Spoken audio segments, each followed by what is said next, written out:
Enable original batteries that can't run diagnostics to run diagnostics. Allow locked batteries to run diagnostics without lock. Enable third-party batteries to run diagnostics as well. The operation method is the same for all three battery types. Here we demonstrate with an original battery that cannot run diagnostics. Demonstrate with V1SPO and the 12 to 15 series battery detection adapter. V1SE, V1SPO-Use, and V1SPO share the same operation steps. Attach the corresponding diagnosable battery repair PFC onto the battery that cannot run diagnostics. Buckle the battery with the repair FPC attached onto the corresponding socket of the adapter.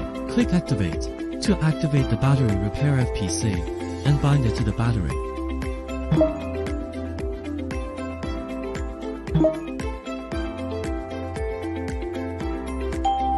After activation, click Modify. Reset cycle count and set battery health to 100%. Confirm after modification. After writing data, install the battery into the phone and run diagnostics. You can see that the diagnostic window is now available. Run diagnostics.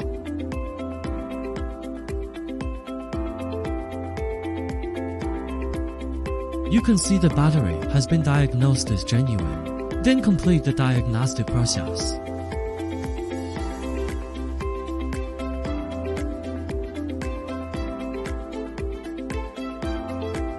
Diagnostics completed. The battery has been fixed. Comparison with and without the repair FPC.